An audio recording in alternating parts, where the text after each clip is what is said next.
Watch!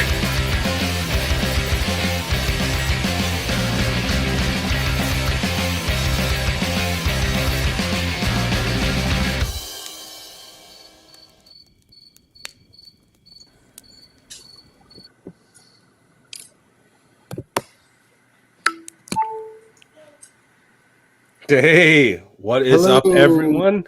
Welcome to the second watch, dear viewers and fellow watchmen. It's me and your buddy Gary here to talk about games.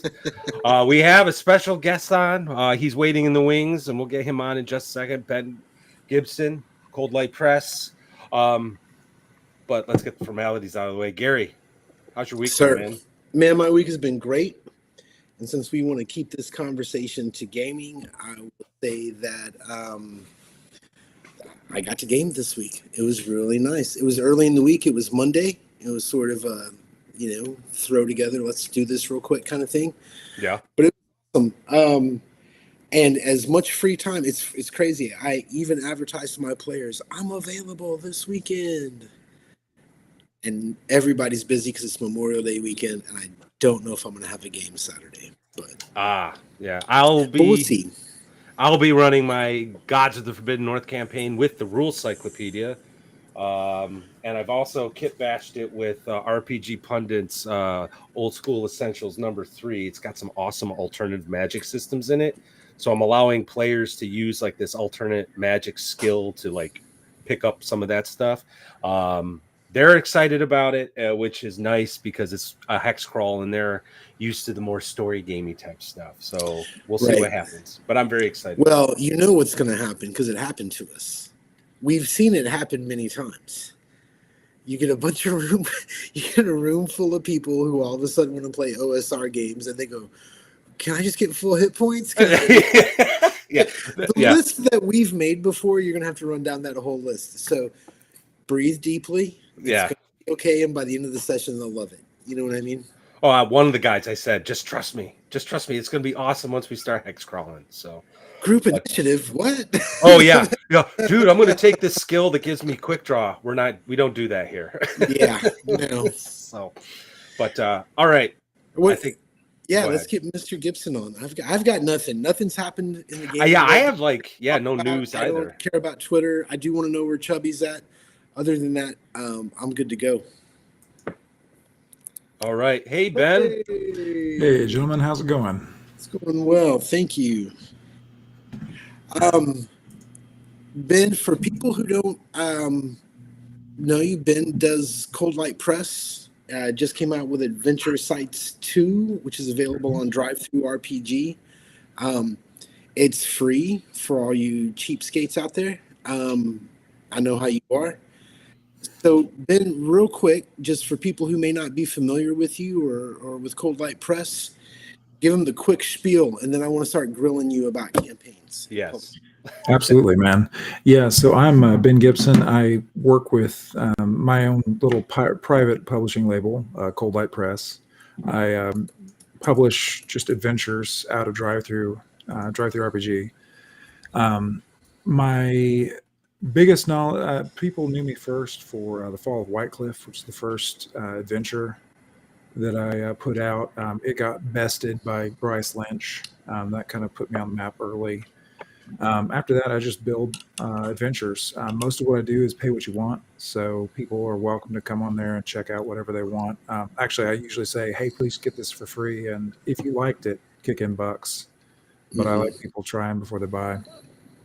I just build adventures, man. All right, real quick, we got a super chat from the Barbarian himself, Disco Barbarian, $5. Thank you so much, sir. Yar dog, brothers and sword sisters. Happy Memorial Day weekend. Let's remember those who have sacrificed for us this weekend and show our appreciation. Indeed, my friend. Thank you so much. Indeed. And real quick, Disco, let me just say that I've been wanting to change my like, I'm just Gary. I don't know if you noticed. My social medias just say Gary Lewis. And every time I see Disco Barbarian on Twitter, I'm just like, God damn, that's a good. He's been on fire today. He's been posting all this art from like Frazetta and whatnot. I saw some of that. In protest to some of the crap that WotC's come out with. I'm oblivious. I don't know Oh anything well, about yeah. I it. just don't like. There's no adventure there. Like the art is. Well, It is what I it can. is, man. I could. That's I the can one where they rant. had all of them just enjoying a really good meal with each other. Yeah. That's their style. Somebody had reached level 3 cook and Yeah. had unlocked spices. Yeah. We, Or like they have like wait a second. anachronistic We culinary. promised we were not going to talk shit. We were not going to. When we started the show, That's true. we said That's true. we're not going to get drunk and talk about Watsy poorly. That's yeah, but okay. I'm just saying. Anyway, I know. I agree, guys. Hey, and I really appreciate Disco Barbarian doing that. I wonder, you know what I just found out the other day? I was just curious on the internet. We're about 2 years away from the first Conan stories being in the public domain. And I'm really curious, how many Conan role-playing games do you think we're going to see pop up? Like, as soon as it, you know what I mean? With all the third-party publishers and the different systems, I just think we're about to see a lot of Conan. A lot of Conan. Yeah. I think it's going to be a little bit more of a quagmire because I know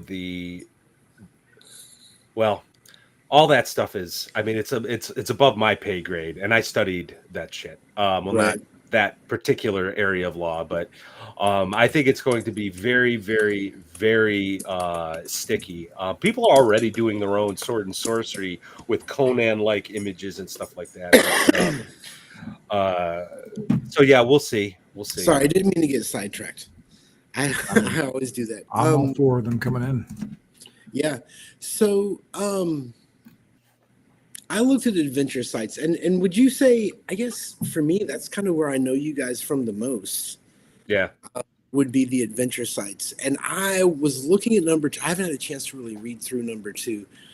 But I really liked it. Like I say, everybody go out. It's pay what you want, do what you can. Well, Adventure Sites is actually free. That because is just free, It's like a right? community resource. So I guess I should say what Adventure Yeah, Sites please. is. That's a contest I run. It's annual. So I just have people with some of the, anybody who wants to write an adventure, I have them design it. They send it in. I'm one of the judges. I'm kind of the host of it, but I usually have a panel of 5 judges. And we all judge basically the adventure sites that are put in. The top 8 of all the submissions are put in a compilation, and that's just released for free. And then anybody who submits is welcome to, everybody retains the rights to it, so they're welcome to clean it up and put it somewhere else. They can do whatever they want with it. And we've had some guys who do that. But the big point of the adventure sites is there's 2 points of it. One is, if you know the one-page dungeon contest, it kind of does stuff like that, except one-page dungeon rapidly became an art contest. Word. Yeah. Agreed.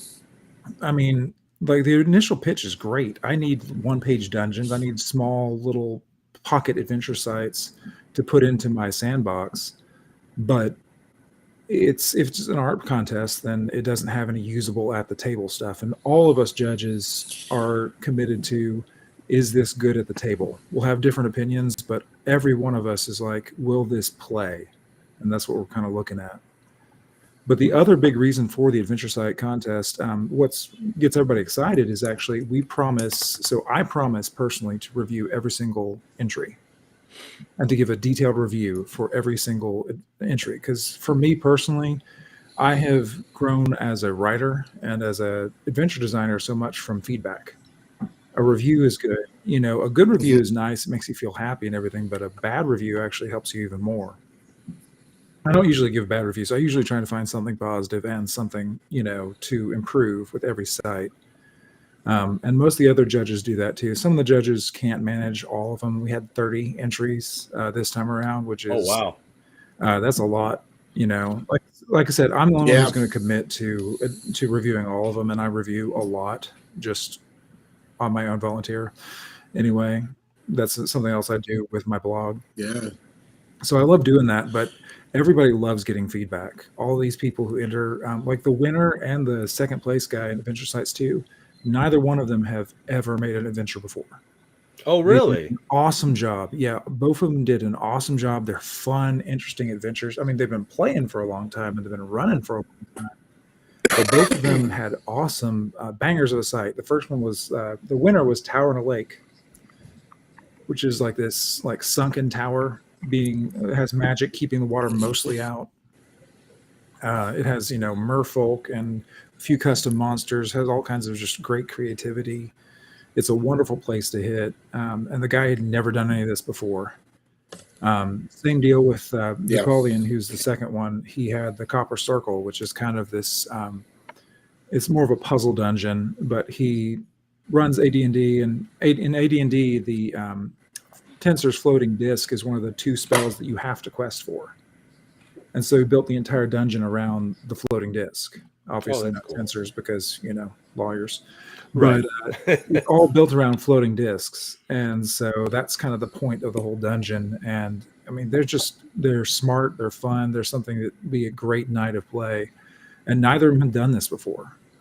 So the most exciting thing for me about the adventure sites is just everybody throwing in and just jumping in and having fun with it, like learning that, hey, you actually can write an adventure and maybe you should publish this stuff. And of course, I run a crap ton. So I also need adventure sites to put on my map. So what's going on? What's up, Bacon? Sorry. Things just got better. Bacon's here.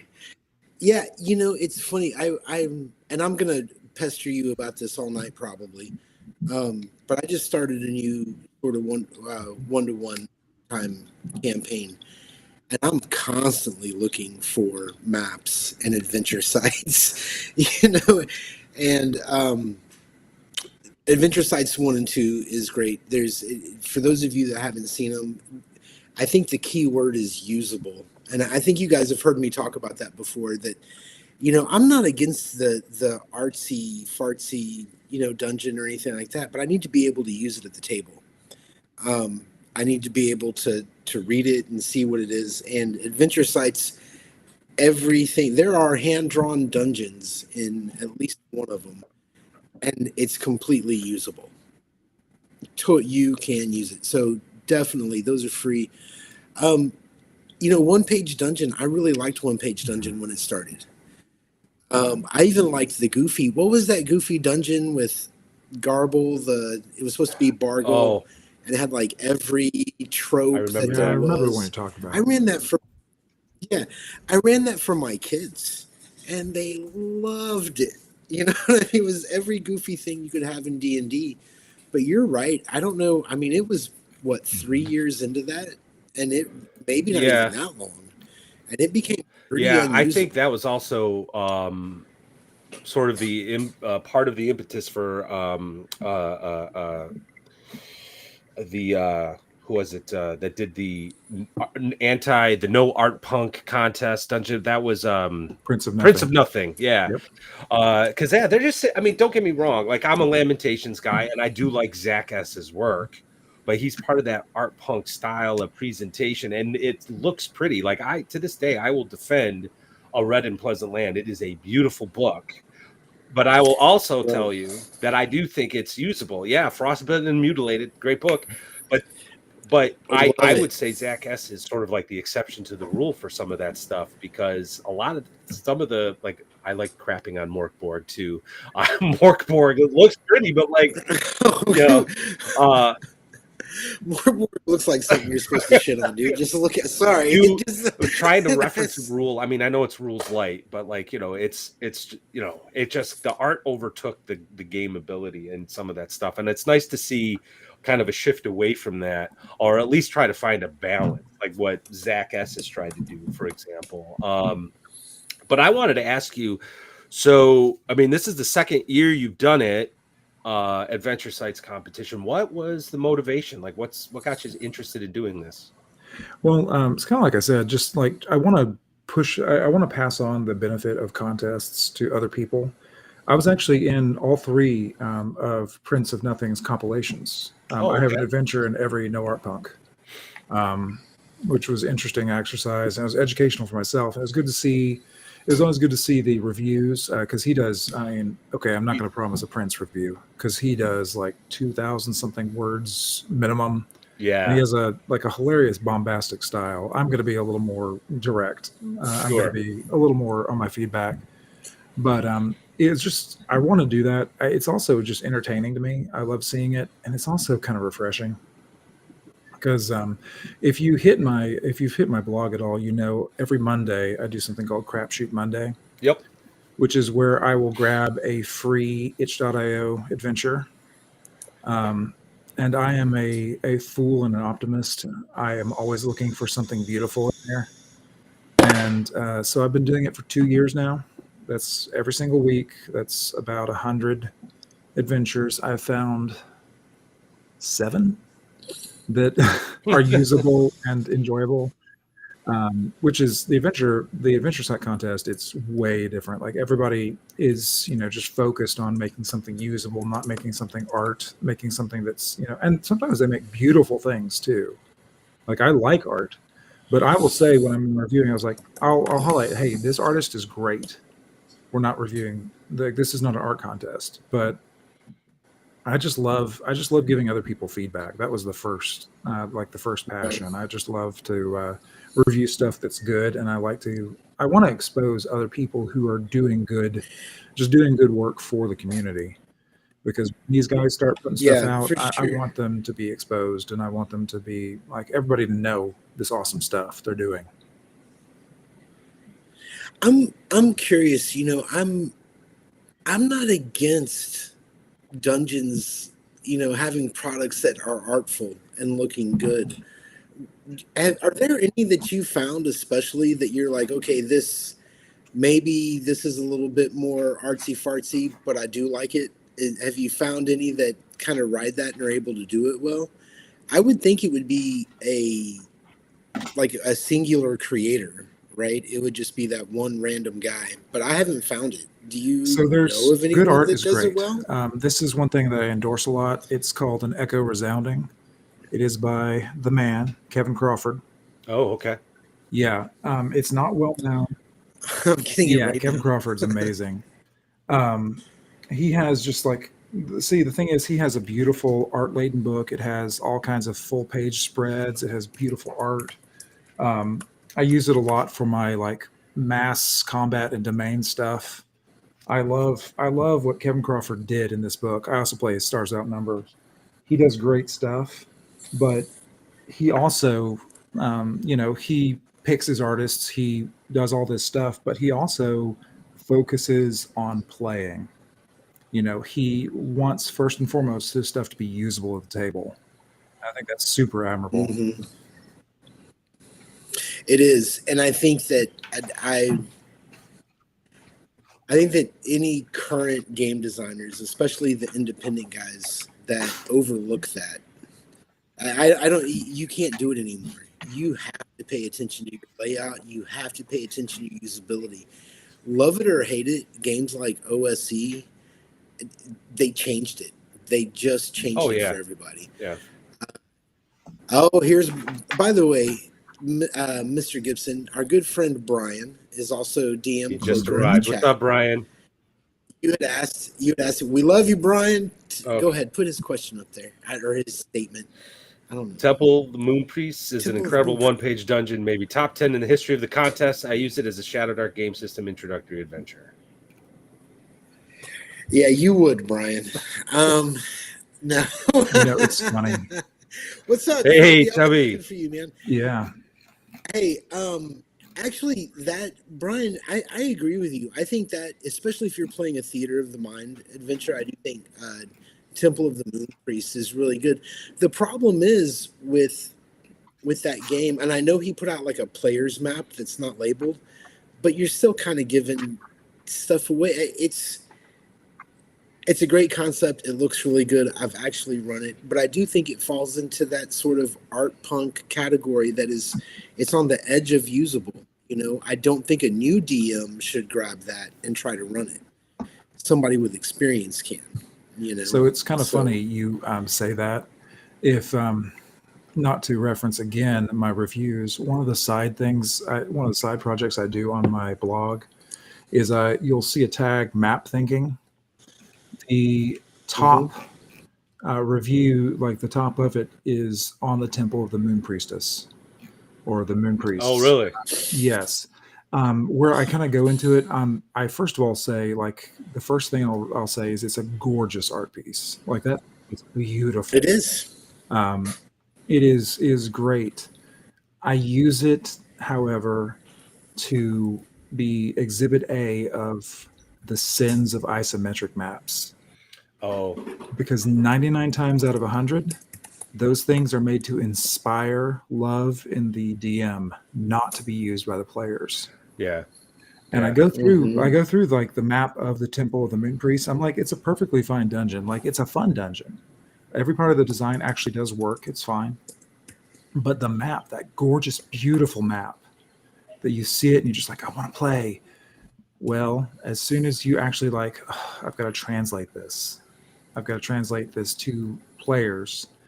Then you have, okay, do I set up a VTT and I'm just like doing stuff with revealing it? Do I like how do I do the secret? How do I do the secret doors? How do I translate this Mm-hmm. isometrics to top down? How do I do any kind of tactical combat? Isometric Yeah. maps, although they're gorgeous, I don't make an isometric map in my own stuff unless it's something that I can just display to my characters. If it's like a city map where they're Yeah. going to be able to see the whole city, I'll do an isometric. That's great. In one of my No Art Punk adventures, I actually had a tower. So in that one, I had an isometric, but I made sure to have 2D maps for every level of the tower as well. And the isometric was supposed to be something that you show to your players. So it's cool you're saying that. Yeah, thanks, host, for pushing out that blog. But yeah, You're welcome. but like I said, isometrics. I gotta say that's one of the sins I often see. Yeah. And it is a shame. I think there are some isometric maps, but the isometric maps that always work are the ones Yeah. without detail, Well- right?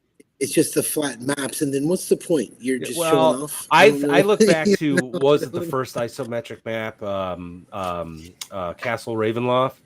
I think that was one of the first ones, and I think that's still usable. I mean, because you have the grid, but it's not. I don't think it was designed. It was designed at a time where there were no VTTs, right? And so it was. If you were going Right. to use miniatures, you'd be drawing it out anyway.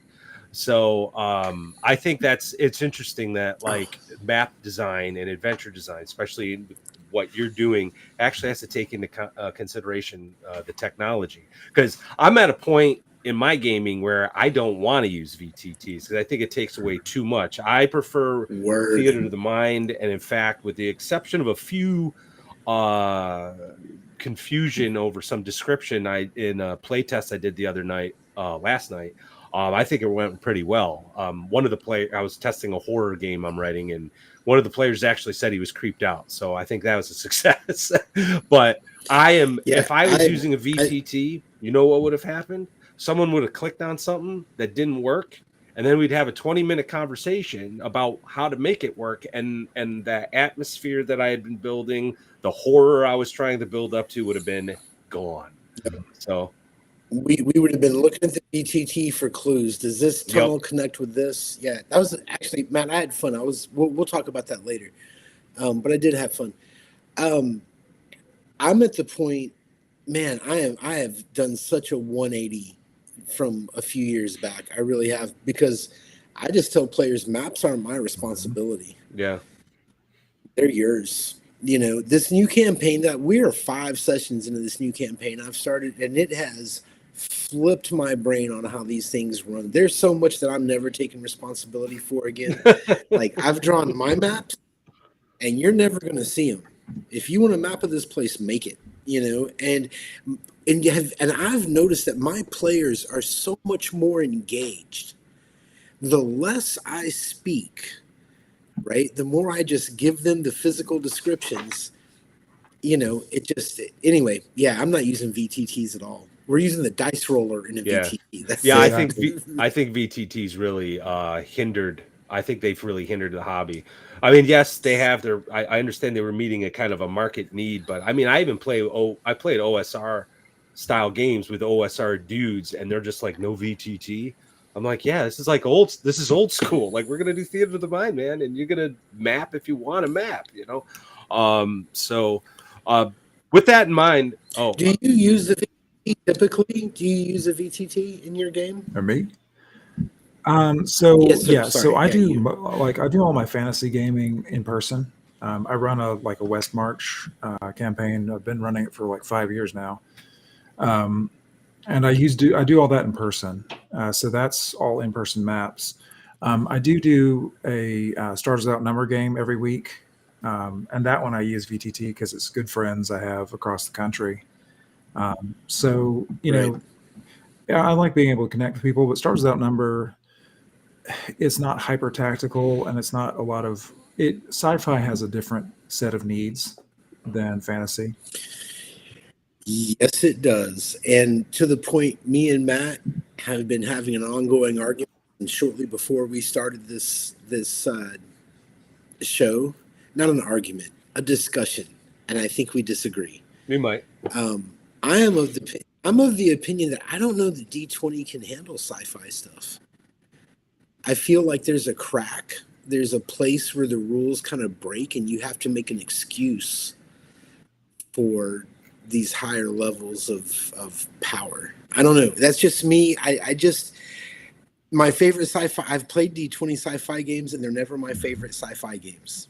That's all. Well, Anyway, yeah, I'm just gonna say it depends on what you're trying to do. Like if you're trying to do something granular that's focused on exploration, I mean that's what original D&D was all about, the exploration, and I think you can Right. translate it. But if you are going for like space opera, Game of Thrones, Dune, whatever, maybe a dice pool system. But I will say this: my favorite Star Wars game was West End Games, the D6 system, right?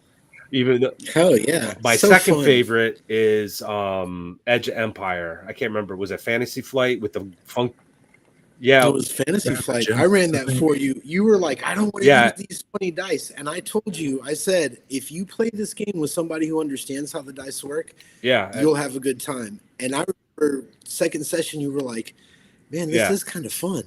Like, yeah, you yeah, were- yeah. And those were not D20 systems. And Fantasy Flight actually has funky dice, and it's all narrative, and it is a story game, I guess. But it was fun and different. So I don't know. I think it can be done with a D20. And I'm off. We'll argue. No, I mean, Mr. Gibson, I'll do you happily think I'll sci-fi happily can jump be into done with that actually, D20? because like Stars Without Number I like because it uses 2d6 for skills. I Okay. think so combat is a d20 but that makes sense because that's a higher randomness kind of a situation. Yep. I think that the Traveler and Stars Outnumber 2d6 skill system works better for a sci-fi game where everybody's assumed to have a certain level of competence and training. You want that curve. You want that bell curve of competence that comes when you have the 2d6. Any kind of curve system is going to be better for a sci-fi assumption because these are a bunch of professionals. Yeah. So I actually think you're onto something there. Don't do the dice pool thing, but it does do having that bell curve is different from having the D20 set up. Well, sci-fi is so much. I feel like when you run a sci-fi game, it's much more. Whereas fantasy games, I think, are in touch with fantasy literature, right? We remember those fucking doorstop novels, and there were 12. You know what I mean? There were 12. You could hurt somebody with them. But with sci-fi, especially in our generation, our fondest memory is theatrical. And if you read anything about film, one of the things about film and TV, and if you really look for it, it's true, is that we like watching the best of the best do what they're best at. It's that simple. So when you're playing anything outside of that fantasy game, I really feel like, the characters need to be a little jacked. They need to be, at least on the path to being best of the best. And that is not what D20 systems do. You can't roll 3D6 down the line. Well, yeah, yeah.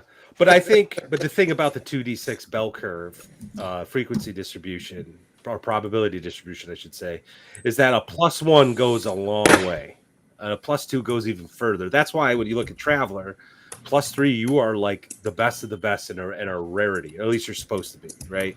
And RPG Pundit put something out a few years ago where he took the reaction table and used that to translate into things like how to handle legal proceedings and bargaining and whatnot. And that was kind of when I was just like, why aren't we doing all skills like this? You know, it's at the very least, it's good. It makes a lot of sense for social skills, but determining. But anyway, I digress. No, I'm curious. So, is your sci-fi game just out of curiosity? You know, I want to ask you about your game. This is really, and we've got a lot of time. But this is what I'm most curious about. I want to ask you about your personal, you know, your sci-fi game, fantasy game. In your fantasy game, are you running that standard linear time, freezing time, one-to-one time? So I ran it before I heard anybody. It's amazing. I must be a time traveler because before an internet subculture discovered magically this one-to-one time thing, I figured it out myself. It's amazing. Yeah. Oh no! Here they come. Hey, I interviewed with Dunder Moose last week. Okay. He's a good guy. Oh yeah, Dunder's cool. Dunder's very cool.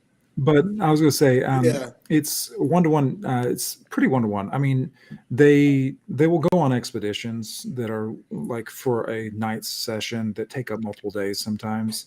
But I like what Alex Macris calls it is 30 for 30 time. Basically, every month is a month. So there's some flex there while they're doing their games. But every month is a month, which is really cool because in my fantasy game, there is a lot of magic that is based on the phases of the moon. Oh, so the bad guys have stuff. Nice. So my players are very nervous about 3 days from now because that's going to be a new moon. And so all of my, all 40 something players in that game are super aware of the lunar calendar now because there's magic rituals that happen. That is cool. Danger that happens because they have a month-to-month schedule, and I have like my setting is it's high. It's a temperate Arctic, so it is really really high in the world. But it's basically the world is so hot that that's the only place where there's temperateness. But what it means is the summer is bright. So it is May 23rd. So they are now in the daylight time, where it's never night in the world. Once it is in December, there's a month where it is night 24 like for 24/7. So like just having those seasons matter has been a huge part of the long-term campaign. It's a big deal. Yeah, I've started last month with my in-person gaming crew. I've been gaming with these guys for decades. And we play just once a month-ish because of life, family obligations, work obligations. But we make it like a big deal. It's like our fellowship, right? So we play for like 6 to 8 hours at a time. We make food and we have a few drinks. It's fun. But they're not as like tapped into like the industry as a lot of the people online are. So stuff like one-to-one time is kind of foreign to them, and I'm introducing that with our latest campaign with Gods of the Forbidden North. And I'm hoping, I don't know if it's going to have a huge impact because we only play once a month, but I am hoping it's going to generate some engagement because they're going to want to do, when they want to do downtime, they're going to have to carefully think about how far they've been away from Vulcangard, the home city, right? And how much time that's going to be, and what's going to happen. And I already, when we made characters, I told them to make 2 just in case, you know what I mean? So and then hopefully maybe, because they already seem to be engaged, I'm hoping that this might generate maybe a few Friday night games every now and again, in addition to our Saturday monthly game. You know what I mean? So we'll see. Yeah. I'm curious to see how that works. Yeah. Well, I think it can work. Well, a lot of the Bro SR stuff is small I think groups. It can too. It's just they're playing a lot, and they're their style of play is always on. So they're like texting each other and all that stuff. Mhm. I don't want to do that. I think that's a little too much, but I'm curious, like what's going to happen with them, and it's going to be an interesting experiment too, to compare that with what Gary's doing on my Discord server with the West Marches, where there's been a pretty decent amount of engagement with a handful of guys who seem already bought in. You know what I mean? And Yeah. on that note, I remember an interview with one of the times you were with on Macris's. You had mentioned you have like that 5-year game. How many players is involved in that? About 40. So Holy yeah, shit. I knew it was a lot. Yeah. yeah. So how's that been like? What's that been like? I mean, it's great. I mean, so with anything, you'll have a core group who are super involved. The highest level player is level 16. He's one of my brothers. It's his character. He shows up almost every time. There's other guys who can only make it like every 2 months, and that's fine. I don't care. I can run a party with the level 16 with a level 1. The level 1 might die. But I also don't do capped experience, so if he survives, he's going to jump quite well, Right, sure. going the heavy way. But yeah, it's been great. It has been awesome to see as they've like these dynamics of the parties, like people show up and leave, and they're like, oh man, we need Dave's character, we need Jim's character. There are no Dave or no Jim, but we're going to wait for this. They have projects together. They have different investments. The player king. So one guy has a domain, his own kingdom they've set up here. They conquered out of the wilderness, which is great. He has his own setup. He got together a group of guys who's like, who are the lawful characters? So he, which is a shockingly tiny percentage of my player base, but he's like, he went for, yeah, exactly. Well, he grabbed a party of 6 lawfuls because there was this temple of law that he needed to go into. It's actually one of the adventure sites. So, it's really cool to see all that. And some people are not engaged as heavily, and that's fine. We do have a couple kids running, and they play cool. just every now and then. My older son and daughter, they play a couple. There's quite a few. Like, there's some kids who run things. I actually have a couple of my players have their own little sections. They run their domains, and within their domains, they have their own stuff that they run. So they have subsections of the world that they can run, which is awesome. Before we get to Erudite DM's question, because I was about to ask you, do you have Bro SR style things happening in your 5-year game where you have these higher level players or characters, excuse me, like actually generating plot hooks and adventure hooks and you have sub DMs, it sounds like, where they're taking over their own? They don't do a lot of it, but they do some things. The players generate a crap ton of their plot hooks. Like a lot of what they're doing is, hey, I have a big, interesting open world. Although less big than you might think. It's like by about 100. It's about 100 by 200 square miles. It's an archipelago. Okay. So it's not, huge, but with all those islands, there's all kinds of variety and everything. But you'd be shocked. Like, they all, maybe not shocked, but you would be gratified to see how much they generate their own hooks, how much they go to their own places, how much they pursue their own rumors. They have their own projects, and that generates a crap ton of stuff. That's awesome. I'm 5 sessions in, and I'm noticing that. Like, I've you guys just don't even know. Like, y'all start talking amongst yourselves, and I'm just making little check marks. That actually reminds me, Gary. I have to talk to you more about some of my downtime. Anyway, I'll get to you later. No worries.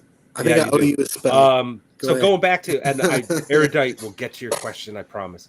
But I'm really interested in this. So because I got involved in a Bro SR thing, which made me Bro SR adjacent for a little while.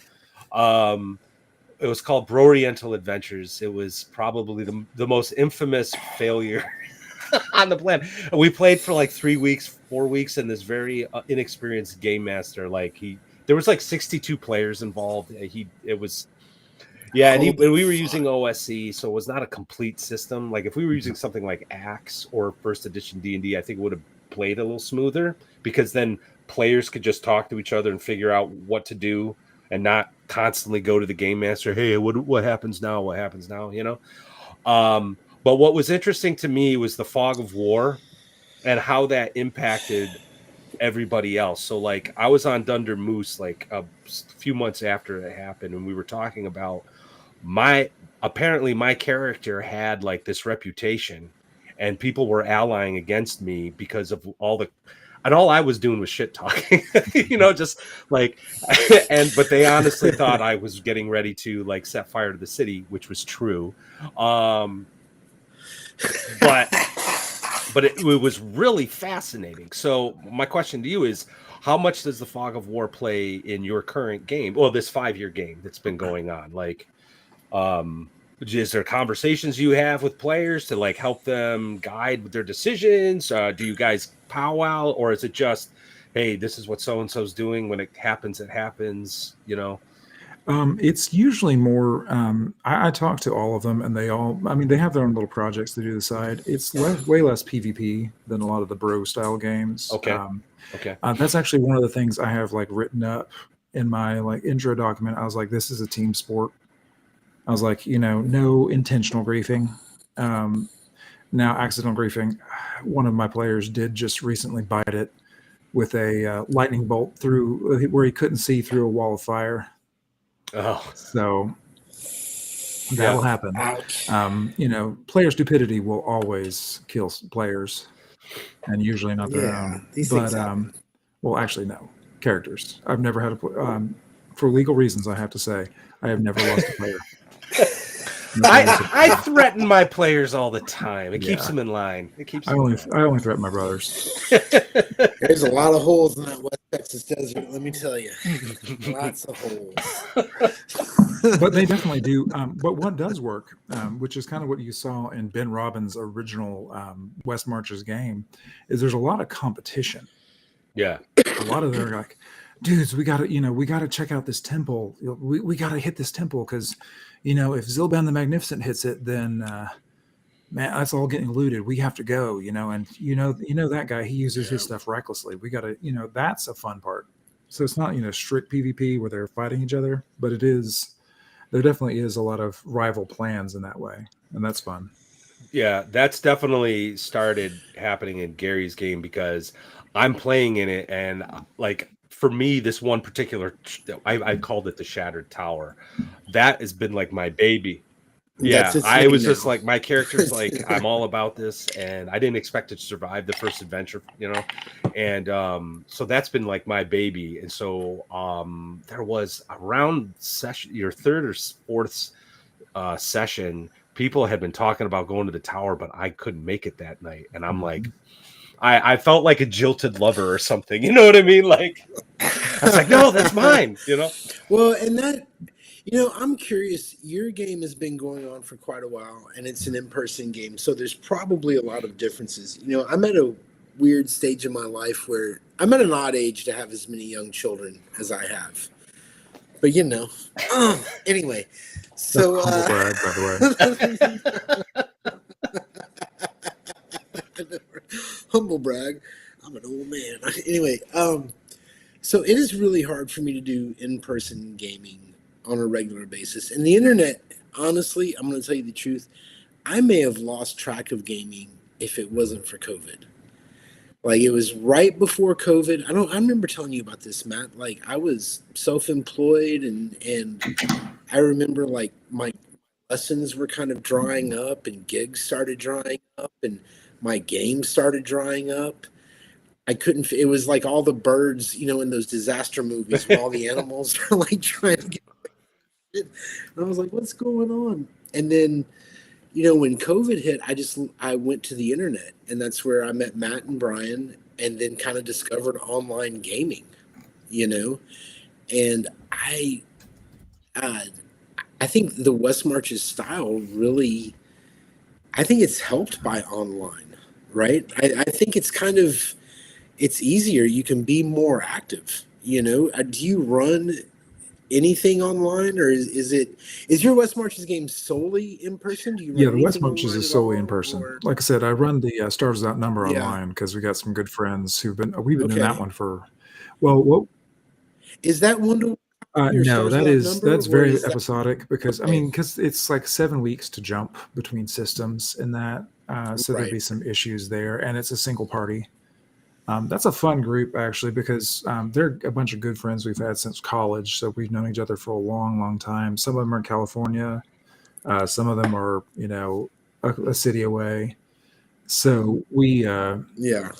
we don't have we don't have the ability to meet up in person, and that group has been great because I started with it, running actually a Pathfinder game of all things, and then somebody else took over and ran his game, and then another guy ran his game, and now I'm back over this. So we rotate DMs on that one. That one's fun.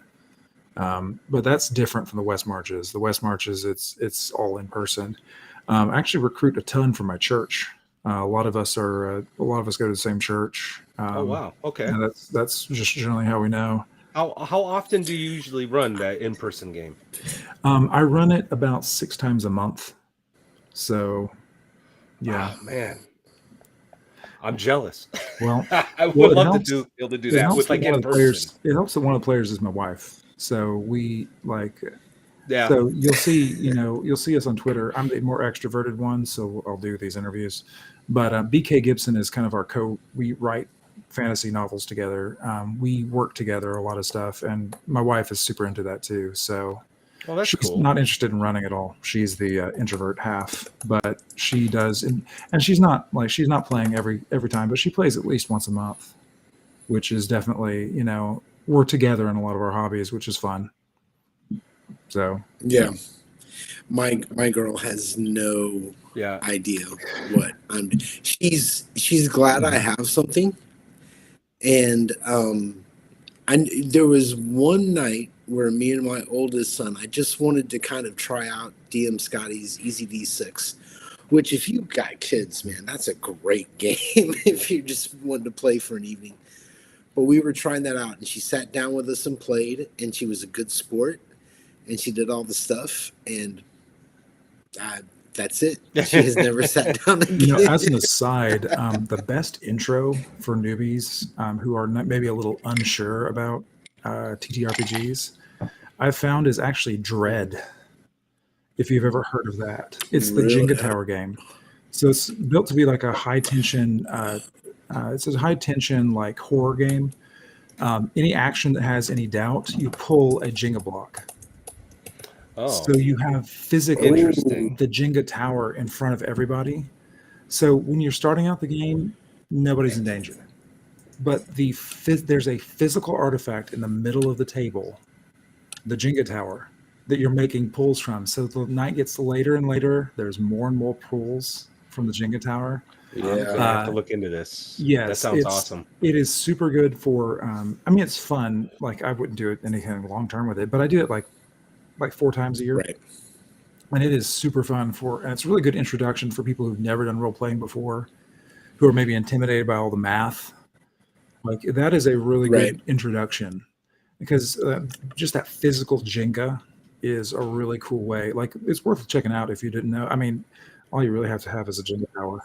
I think it's one of those things that you kind of hear about and you just brush off. You're like, yeah, Jenga, okay, whatever, Jenga tower. But if you're saying it's good, I will give that a try. I really felt bad when I had, it's the game you shall not speak ill of. I had my kids roll up Shadowdark characters. And the whole reason I picked up Shadowdark for the kids was because I thought it was easier. And then I felt guilt. Like I felt like I was robbing them of something. You know what I mean? Like I had done something wrong. I don't mind expressing Shadowdark opinions, but we should talk to poor Erudite here. Yes, I was about to interject. Erudite. So, Thank you. This doing man any has been waiting cons? for like 10 minutes. Yeah. I'm not going to be at North Texas this time. I have, you talk about little kids. I have a 5-year-old as my youngest, so I've got I still have a little bit of little kid time, so it's a bit far for me right now. I live in Huntsville, so there's some local game cons that are pretty good. I actually ran at a con a month ago that was fun. Anything that's local, I'll be up for. Dragon Con, it's entirely up to Bay and Books if they want me to be there.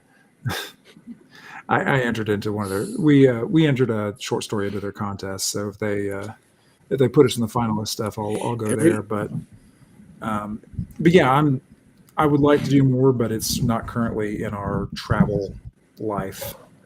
Yeah. Word. Yeah. No, I hear that, man. North Texas is a drive up the road, and I'm just real lucky. Family and friends are like, yeah, we'll help out. Because it can be hard. You get online and you listen to the creators, and especially some of the bigger personalities, and they talk about cons as if they're essential to like part of your gaming life. And look, man, I think they might be great, but I've had a great gaming life, and I've never really messed with cons. Yeah. Small town. I played with my friends. We had a great time. When I moved, I found new friends to play with. So guys, if you can't make a con because of life, don't let anybody make you feel like you're missing out. These games should be played with friends, online or off. I don't care. As long I as agree with that. fun. I agree with that. Like my very first con was VentureCon 1 3-4 years ago. I was just like it was during COVID. I jumped on Twitter. I saw this crazy guy shouting "Chalt" every 5 minutes. I was like, "What is this?" So I'm like, "Well, I got some. I'm not spending any money on gas because I'm not going anywhere." So I bought the book and I read it in one night, and I'm like, I freaking love Chalt. I love Venger. So I went and so I made VentureCon like my annual sort of like pilgrimage. But this is the first year I'm actually going to a couple other cons. But the real reason I'm going, and it's not just because of James Raggi, I want to see my friends. But also, I see the con scene, I think, is more like it really is more of like a business thing, right? So, like, you're meeting up with some of the people you've been interacting with, building those relationships. And so I don't think they're necessary as for a hobbyist to go. But I think they're interesting. And Double D, Diversity and Dragons, actually told me, try to go to Gen Con at least once in your life because it's like an experience. So I might do that eventually, So speaking to that, I have to tell you that, I've been to no gaming cons. I've been to a few comic cons because comic books, man. And I'm excited about it. And I think cons can be great. I don't want it to sound like I'm talking shit about conventions together with your friends and having a good time. I'm not at all. I just know that for some people, I'm very fortunate, but I live very close to some folks who are really feeling the weight of the world these days. And if you can't make it to a con, whether it's because of time or money or whatever, don't let the talking make you feel bad. Yeah. That's all I'm saying. Yeah, I'm fortunate and blessed that not only can I do these things, but I have a wife who says my hobby's weird, but she's supportive. And she's like, if this is what you need to do to help you do your thing, okay. And I'm like, thanks, babe. Gary, I'm coming. Yeah. Yep. So, yeah. That's crazy. I'm going to have Matt in Texas. So I'm curious. You've had this group going for a while. You've got 40 players in your West Marches game. What do you do to organize? Like, how do you keep it together? Because I'm serious. Is there an app? What do you? There are so many great apps. There are a lot of good, there's a lot of good Discord groups. There's a lot of, there's all kinds of wonderful organizers that somebody should probably use. I literally have a text thread. Like, I literally have just a huge text thread. Like, people chat, people talk. It's just like a big open, like, everybody's on the phones. See, Yeah. part of the thing is, and this is, you just are going to see this in life.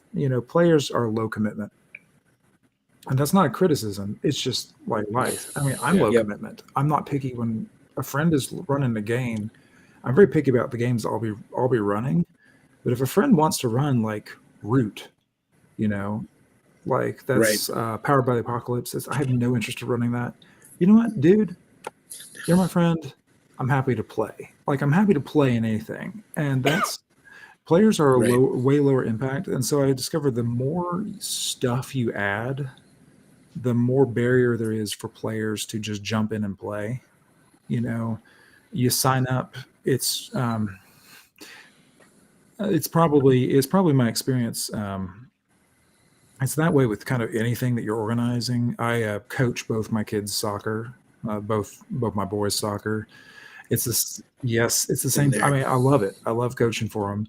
But it's the same kind of thing. Like, there's all kinds of cool, awesome, like coaching apps you'll do. No, text the parent. Yeah. They're Yeah. not going to sign up for They're it. yeah. Just No, give I them all hear you, man. texts, and you know what? Like, it's all good. So Yeah. there are the players have a wiki. Like, somebody is super into that. I actually have told them very deliberately, I am not involved with that wiki. I'm not going to be fact checking it. I'm not going to be saying it. I'm not even going to be looking at it much, because I want them to have Well, false and that rumors. I want them leads. to just be, that's kind of their spot. Yes. I Yeah. love that. Hell yeah, and that leads to another question of mine because I feel like every time I put my finger into things, like I say, this is a very new campaign. We're only 5 sessions in, although I felt like I worked on it for about 2 months beforehand. So I'm probably, deeper than my players, like you're saying. But I find that the more I do, when I stick my finger into something, when I try to, whatever, nobody Mhm. responds. But the players go out and they see something that I didn't even think about. And it becomes, you know what I mean? It's this whole other thing. And I think, oh, just a warning to anybody wanting to do a West Marches campaign online, you're going to get a lot of DMs. You're going to get a lot of messages. So, but I do think that my players are actually communicating more between themselves than they're coming to me. They are really the ones pushing, and I'm so new to this. I can't give advice. I can't tell you why it is, but holy crap, they're everything. So I'm loving it. Yeah. It's the way Very to play. much. Yeah. It is. I think it definitely lends itself to a fantasy setting for sure. And I've asked the question many times if maybe role playing games we shouldn't just have one or two in their fantasy because it always seems to be the best games, in my opinion. Not even a big fantasy. It's not even my favorite genre of fiction, but they always seem to be the best games. Who knows? Well, Macris and I were talking about that actually on Monday night. Alexander Macris, the axe guy, for those who don't know. But we were talking about what sells and what doesn't, and it is really hard to sell a TTRPG anything that isn't fantasy. I don't know why that is. Like, I mean, obviously, Yeah. I play sci-fi. I love sci-fi. Mm-hmm. I actually hacked Starfinder to a StarCraft finder. Like, I did, like the StarCraft universe. I played a long campaign in that. That was awesome. Like, I love sci-fi stuff. I love anything along those lines, but I don't have 40 players in my sci-fi game. I will say there's a difference. It's No. just interest. I don't even know Yeah. how you would do that.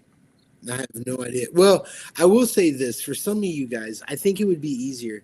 This is going to get real geeky. I think it would be easier to do if you had a sci-fi universe that used hyperspace as opposed to a sci-fi universe that uses like just really fast ships. Because then, even in my simple mind, I start thinking about time dilation and like, how many years is this to this person? But I still think it'd be hard in sci-fi. Another one that I've been thinking about is like superhero games. How would you do anything, coming close to that in a supers game? I just don't know that it's I have an possible. idea. I haven't run 5e, You know. but maybe the 5e guys can tell us how Super's game works. Dude, yeah, you just let your players do whatever they want. Whenever something doesn't work out, you Mhm. rule of cool. You know, I hate, Oh. man. I was at one time a big proponent of, hey, if your players are having fun, do whatever. And then I just got tired. I don't even know what happened. It was just the whole thing of coming up with stories and having to care about what happened to a character before the game even started. It just Well, that's I couldn't when do you it. met me, Gary. I was running a 5e campaign. I was at a 2-year mark, and it was like an adventure path style game. So, with some open world opportunities, but I And you wanted wanted to because die. there was on top of like the story gamey aspects of it, there was also the 5e crap. Like it just at once they hit 8th, 9th level, like the game was broken, and I would be spending hours just to make sure I had a challenge for them that would make sense and was interesting. Don't get me wrong, I had some fun moments during that game, but it burned me out hard to the point where Yeah. like my Lamentations of Elemental Evil campaign that just ended, that was like a breath of fresh air. I spent a lot of time building it up, had my sandbox set up, my mega dungeons, my other locations, and then I pressed play. And that's all I had to do, and it Yep. was awesome. I will say that as far as science fiction games go, Chubby was just talking about the heavy load on the GM with sci-fi games, and I agree with that. The one place where I'll disagree is using IP. Man, Star Wars games run themselves because everybody knows the universe. Everybody knows the big players. There's no what is this, what is that. Everybody knows it. So I think running a game from an IP is sci-fi anyway. But then that's kind of boring for the dungeon master or the game master. That's because Well, Star Wars isn't sci-fi. I was just about to say that. I was just about I to agree. say I that. fucking agree, but I love it. I was going to say I that's love it. more of like a fantasy. Yes, I agree with you. I agree with that. So it's space Yeah. opera for sure. It's space opera, but how? Okay, so you hard sci-fi guys, let me ask you this: how long do these games last? How long do players want to play in that realistic science fiction universe? I don't see them being. I don't see hard sci-fi being fun. Well, as I space will opera. interject and say that there's a game Please that do. it's a video game, so this is not our RPG. So, but this is sort of like my standard right now that I've been meditating on, and that's the game Mass Effect. Now, that granted, that's more of like this story arc type game, but there's a lot of exploration in it, and that gives. And I come back to that game like for a while it was like every year. And then my Xbox 360 broke and I couldn't get a new one because they discontinued them. But then they came out with the Legendary Edition, so like I'm back to playing it every now and again. I just absolutely love that game, and it's something about the way the characters interact with the ship and the amount of, I guess, well, it is a story arc, so there is limited player agency, but enough of that sort of agency to allow me to define sort of like the universe that I'm kind of like this bubble that I'm traveling through, I guess. So I think it is possible, but I think you have to rethink design. Honestly, at the end of the day, like you're not going to use like the standard tropes from D&D, So Right. So I have used many of the random tables from Stars Without Number, because they're great, but I've never actually played the game. Um, is it great? Like, are you using those rules? Are you using the rules as written? Oh yeah, or, it's yeah? raw. It's I'm just using all of it, and it's been working really well. I mean, you say it hasn't lasted long, but it's been a year and several months for this one so far. We've been having a great time, but Well, I could be wrong. I'm okay with that. yeah, I mean, I'm not disagreeing with any. Like I said, though, like It's great for Yeah. us, and there's 5 of us though. Like there's 5 players, so there's me and 5 players, and we're all enjoying it. But again, it has less broad appeal. And I'm not dissing Star Wars at Right. all when I say that either. Like I mean, it's science fantasy, but that's its own fun thing. It's definitely in space opera, and I'll admit, as much as I love it, it is fantasy. Your hex crawl is just happens to be in space. You happen to be in a spaceship. Every planet is just a new region. I agree. It is definitely those things.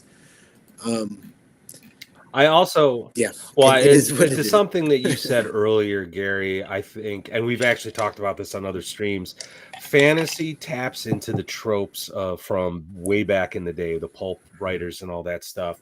And I've argued on other streams that there's sort of like this sort of like psychological primal aspect to all of that. Whereas science fiction and science fantasy, we understand that through theater and film, which is more Right. story beat stuff. So we don't really see.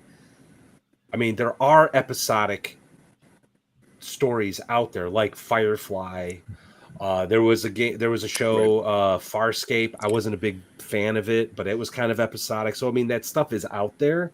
But when people sit down to watch a sci-fi show, even The Expanse had like these overarching narratives that were all connecting all these little adventures and stuff these people were going through. So that's typically what I think what people see and expect, and I think a lot of design goes along. Game design goes along with that. So I don't know. Maybe that's it. Do you do that in your sci-fi games? Do you have like plot points and is there like a story arc, and how do you So do that? So this is kind of a strategy I do for not my West Marches game, but kind of any other game.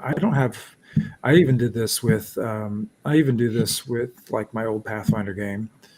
I don't like an adventure path. I don't like, a single like plot.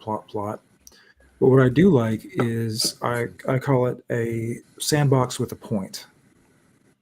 So in this case, if you've heard of the game FTL, Faster Than Light, it's a roguelike game, but the basic premise is easy to understand.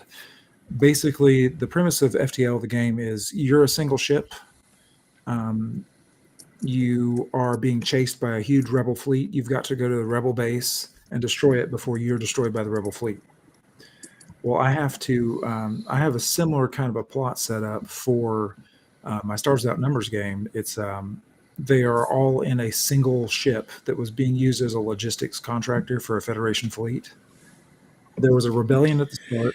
Their fleet was destroyed, betrayed, and they were the only people who knew where the rebel leader, the controller, was. They were the last ones to have that, who was in a different sector, a sector they hadn't explored. So the game started with them going to this new sector, and they know where in that sector the controller is. Now, after that, I mean, they want to eventually get there. After that, it's been wide open. So there's a little pressure. The pressure comes from the fact that they're being hunted. So if they stay in any place too long, they're worried about giving themselves away. So there is a hunting force. But I've loved it because it does give them, the freedom that, frankly, I crave. Box. I always loved any kind of sandbox setup, and that's a me thing. A dirty secret is players don't really care about agency nearly as much as GMs do, because we like to be surprised. But that's an interesting point. You might be right. I think that's the actual secret. I think actually we care way more about that than the players do. But for me at least, they got to be free. But so they have a goal, but then they have 100 different ways of making the goal. They have a huge sector that they can go across and explore. So they've been making all kinds of choices going from ship to ship. They have a plan now. They've developed contacts. They're acting like smugglers, not like, I kind of expected them to be kind of rebels and start capturing things and fight. No, they've been acting like smugglers. They're sneaking and moving around. I love that. That's cool. Like they've made their choices there. So when I say there's a plot, there's kind of a basic objective and there's some pressure there, but beyond that, it's all just it's a huge open sandbox for them to Yeah. play in. There's just some goals there. I love that. That's a great campaign set.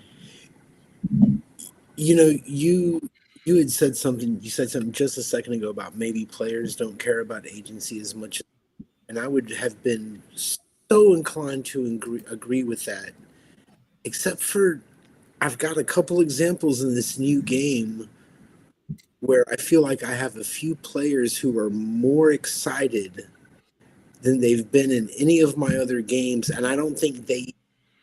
You know what that is? But I That's you think. discovering who the GMs are in your player base. You know what's funny about your comment? Gary and I were talking about that just like a couple weeks ago about like we're online, we're playing with game masters more. So a lot of what we're doing is kind of skewed from that perspective because my in-person gaming crew, I mean, if I'm not DMing the game, I invariably become the leader of the group, even when I don't want to be, because they're just sitting there waiting Yeah. like a passive observer, like they're watching a TV show, watching a movie, waiting to react to the game master, where I'm the one trying to get the game master to react to me. You know what I mean? So when I'm game mastering, I'm sort of compelled. I feel compelled to have like these story arcs and like hand them objectives to them to do. So the Gods of the Forbidden North campaign is really going to be new for them because once they get done with this introductory adventure, which is an adventure path, Yeah. I'm going to be like, okay, what are you guys doing? Clock's ticking, 1-to-1 time, baby, Man, So we'll see. We'll see. you don't know. You don't. It feels great, Matt. Here's what happens: your players hire their retainers, and then you say, "Which way are y'all going?"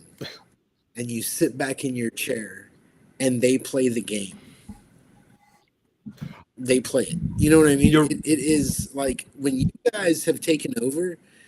When you guys have had the most fun is when y'all have taken over the game, and I don't know what the hell is about to happen. Oh yeah, yeah. next. No, I'm with you on that, and I've experienced that myself in like my Lamentations game. But I like my in-person gaming crew is just so like used to that sort of story arc 5e, 3e, 4e, all that stuff that I don't even know if they'll even consider hiring retainers unless I say so.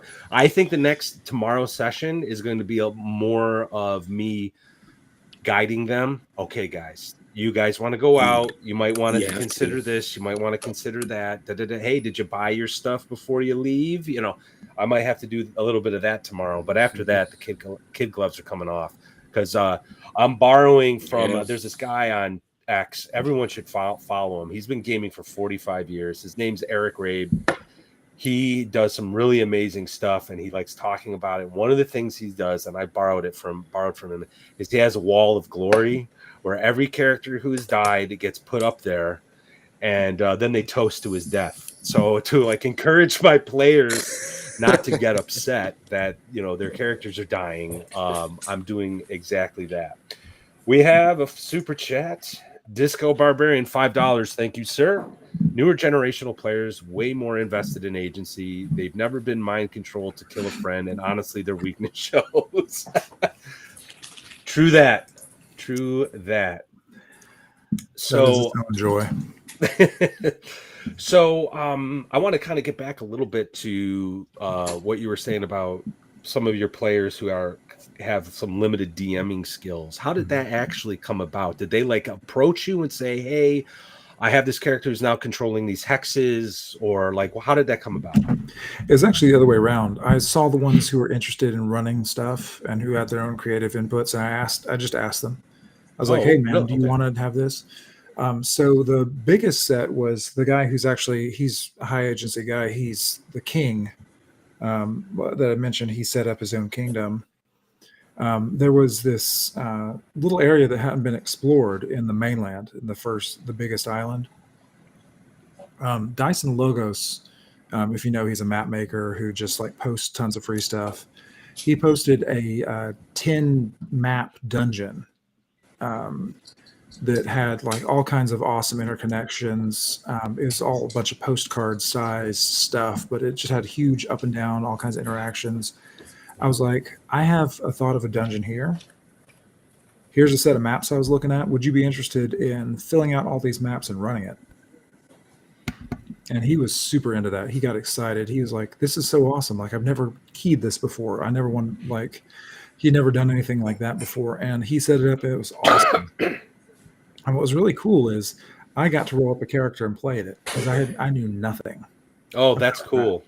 So I was actually, I made sure I was actually making sure I was not pushing the action. I was a very like out of it, like kind of guy. I rolled a venerable mage and I was just helping people and having PTSD flashbacks. So I just I was able to observe some of them. I mean, the dude it took like 12 sessions to completely, I was only in a couple, but he just ran it. They had all kinds of things. The players did officially block one of the possible playable races through their life choices. So much for that. How much on that point, actually? So in my Lamentations game, through just what the players were doing, I ended up creating my own like Lizardman character class for Lamentations because the players, when they got to Nulb, they saw that it was overrun with cultists, right? And they wanted to ingratiate themselves with the cultists and the people of Nulb. So while they were kind of like thinking about it, they stumbled upon a Lizardman encampment that I rolled up. And they got this great idea to like ally with the Lizardman to create like this false flag operation where the Lizardmen would attack and then they would fight off the Lizardmen, and then yay, they're the saviors of Nulb. Mm-hmm. So with that, I was just like, well, man, you guys got some henchmen and Lizardmen henchmen now, and so I like created this this character class that's on my blog. And how much of that has gone on, like where the players do something and then you're compelled to sort of like add to the campaign in that function over the course of your 5 years? So I don't know. So there's been some stuff that's compelled. Actually, with the unlockable, they've unlocked a new class and they've unlocked 3 races. They did that just through their life choices. I knew those were all possibilities. There's actually 4 that they could have unlocked. But like I said, through their life choices, they eliminated the case of ever being sentient wolves. Okay. But they also have like weird races. So one is the Undermen, which are mutants who like have like a climb speed on walls. They can climb upside down. They're like horrified. They roll on my mutation table.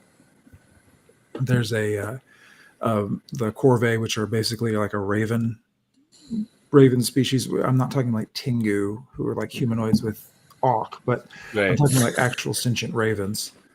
And then there's a mammoth folk, which again, they're not like humanoid elephants. They're literal mammoths. They use their trunks to manipulate things. Nice. And they just they made friends with these. So they made friends with those, and those are now player capable races that they kind of got and they figured out. I run my own little system. I publish it. It's Pathfinding Light. It's like 5 Torches Deep. If you know what 5 Torches Deep is for 5e, it's similar to that, but for Pathfinder. So it's an old school hack. Gold equals XP is the first thing, and then it has very, very limited set of choices at the outset. But anyway, so they only started with the ability to be humans, dwarves, elves, and halflings. But now they have these new awesome races they can be that have some really big downsides, but really big upsides, and they've loved that. They loved having new stuff. When you put this together, did you have almost sort of like a trigger, like you were like, if they go here, this will unlock kind of thing? Yes. So I had them around the Isles, and then I just know what the faction is, and if they were friendly enough with that faction or with tribes in that faction, then they would unlock it. Or if in the case of the wolves, they had some sentient wolves, there was a way to trigger it. They actually triggered, they destroyed an altar that was a way of stopping these things from being possessed. And so they can't be sentient wolves. Interesting. They can't do it. All right, we got to. I'm We glad got a you super said chat that. real quick Oh, go from ahead. Brian DM Cloaker. Thanks, Brian. $5. Counterpoint. New gen players more about portrayal of PC identity concept than application of agency. It's why OSR struggles to recruit them long term. I think that might be fair. If you're talking about like I think that's the real fair, younger players, actually. especially. It's like it's one of the few things Brian said this week that hasn't pissed me off. Um, Leave Brian alone. no, I think that's. I know. I love you, Brian. No, I think he's right there. Because when you put a newish player who's played newish games into an OSR game or into old school essentials and any of those older games, and they don't know what to do with themselves. And as enthusiastic as they can be before coming into it, as soon as you explain to them, no, dude, you're not going to get max hit points. We're going to use fake, all those things about it. They kind of do it, and then you see times when they really want to do the theater role play, but you're in the middle of a hex crawl. It doesn't belong there. It belongs somewhere else. So there is, I think Brian's actually right. I'll take your $5. I've noticed that too. Like I bring this one player in my in-person gaming crew a lot. I pick on him a lot, but he's a good guy and he's actually been very enthusiastic. He's the one that actually is developing the wiki for the Gods of the Forbidden North game. He's using Notion. I don't know if you've heard of that program. But he's the one that's all like, when he saw Matt Mercy for the first time, he's like, dude, you got to see this. This guy is amazing. He's the greatest game master ever. And I'm like, I watched like, I don't know, half the first campaign, and I'm like, this is going to change the hobby. I'm like, I don't know if I like it. Yeah. You know what I mean? But to his credit, he's grumbling about certain things. Oh, I only have 3 hit points. This is stupid. But he's doing it, out in good faith to try. And like I keep telling him, once you get a taste of what you are allowed to do, which is going to be pretty much anything, you're going to love it. Just trust me, dude. Just trust me. So anyway, nice comment, Brian. Thank you very much. Yeah. And I agree that actually the problem is those new gen players that have seen Let's Plays. Like that's kind of the problem. I've not had any problem with actual new players who've never played before. It's always the ones who come in with a critical role or other kind of background. That's where it comes from. Yeah. I don't hate Critical Role the way everybody. I mean, they seem to be having fun. Exactly. Yeah, and I mean, good for the hobby, bad for the hobby. I don't really care. This is what happens if you throw a bunch of D&D books into a locked theater class, right? And you just lock the theater kids up with some D&D books. This is what you're going to get. I don't mind it as much as most folks, but it does. It skews expectation. It does. That's the problem. That's Definitely, at the end of the day. I don't have a problem with Matt Mercer. I'd have a beer with him, but well, no, that's what I was going to say. It definitely skews expectations, and I'll give you that. But I was watching a clip the other day as it came up on my YouTube, because my YouTube feed is full of nothing but UFOs and D&D for whatever reason. Barsoom. This Matt Mercer clip came on. And one of the things that whenever somebody trashes that guy, and maybe you're right to trash him, maybe you're not, but when he's introducing a scene to his players and he's being real evocative and he's describing the way things look like, dude, I would love to have a DM that could draw me into that. Then he just needs to shut the fuck up. Like after that, you know what I mean? Give your introduction, shut the fuck up, let your players roll, And that's one thing I've really learned from this new campaign is just not to talk so much. Yeah, people don't understand. So this is kind of like where people don't understand the fun of old school play. One of the other things I grabbed so this is Adventure Sites 1. I just grabbed it. Like, you would not believe how much fun it is to actually run. Like, it doesn't look complicated. It doesn't look complex. But a map like this, this is the first one on the Adventure Sites. This is Legacy of the Black Mark. It looks super simple, at first glance. The amount of planning and time that went into that little map, the amount of just decision making and tactics that happened when you have these secret doors, you have environmental cues, you have random encounter tables, you have environmental effects that push people, you have an objective, which is gold for XP. That is something that Critical Role just doesn't have an idea of. I'm super glad that they have fun. Like, Nope. I don't hate on anybody who's having their own kind of game, but a lot of these people just have to realize, like, just hold up, give it a minute, give old school style a minute to like show you what it can do. And when you see a map like that, when you can like just explore, you're making the decisions where to put it.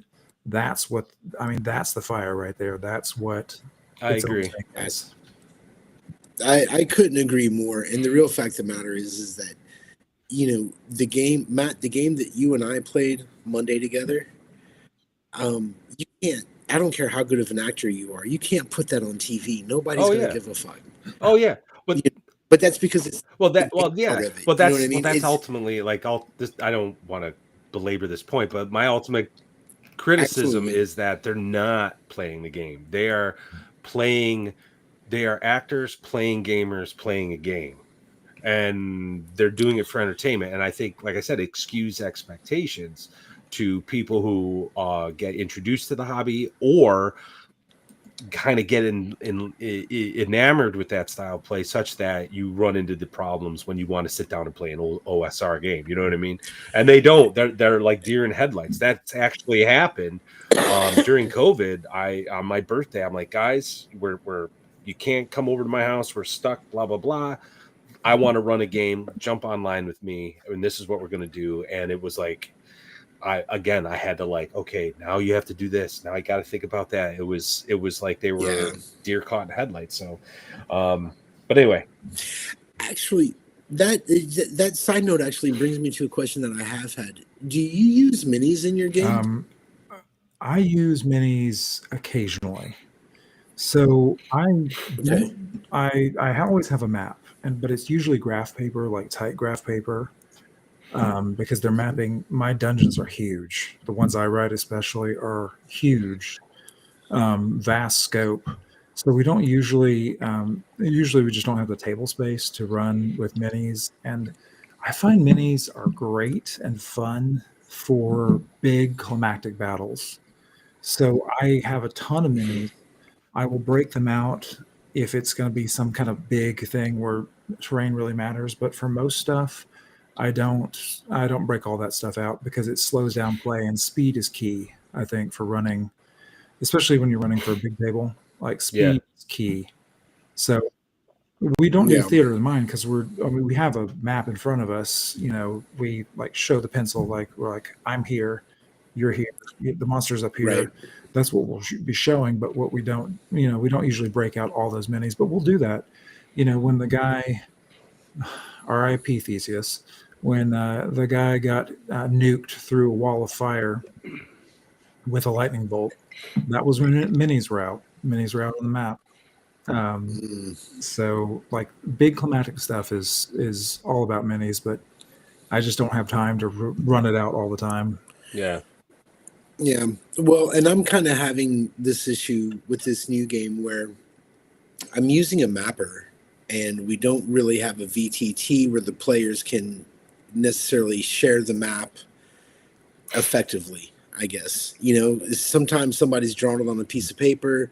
Matt pulls out his program and he can kind of, he can get that up on stream every once in a while.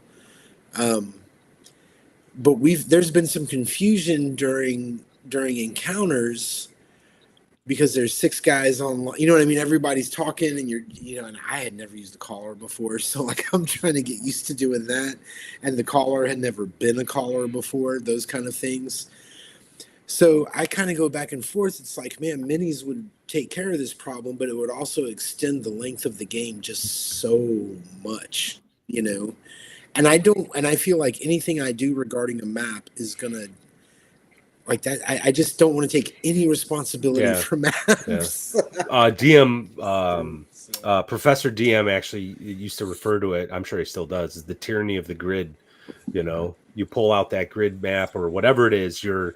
your special terrain and all that stuff. Everything slows down as you're doing this, and then people are thinking about it, as opposed to like in their head going, well, I'm gonna flank them and Right. attack them from the side. That takes 2 seconds, right? Versus, well, if I move here and then there, I can flank them, but then there's this other thing. You know what I mean? So, yeah. But we were 13. We rolled 13 deep in that last session. You know what I mean? There was a lot of characters. There were a lot of characters in that little room, man. All right. We got a question from Brian, and this is kind of going to your Saw You Dig Kuntz. I read Midnight as a teen, and that book genuinely scared me. You get only one Kuntz book in your Appendix N. Which one do you choose? Yeah, so I actually don't read a lot of Kuntz. I was posting about him because I was just saying I admire the hell out of him.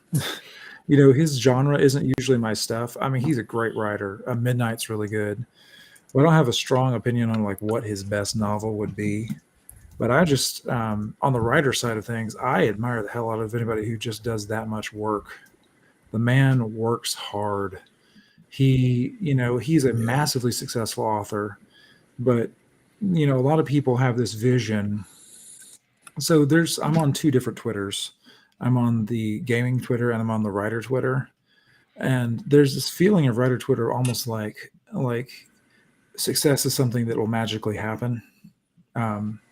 Not everybody, not even most of them, but there's some people who are just like, success is something that magically happens. I will write my novel and then magically the magic fairies will come and, it was so good they'll recognize I made the great American novel.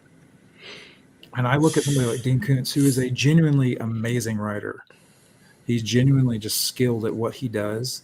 The man finishes a book and starts writing his next one, and finishes a book and starts writing his next one. He churns it out. He does it. He treats it like his job. And his success is not predicated just on the quality of what he does, although you have to have quality prose, but it's also the fact that he treats it professionally and he pushes that stuff out, which I think you need to do if you're going to be any kind of pro. If you're going to, you want success, persistence is part of it. It's not all of it. You have to be lucky.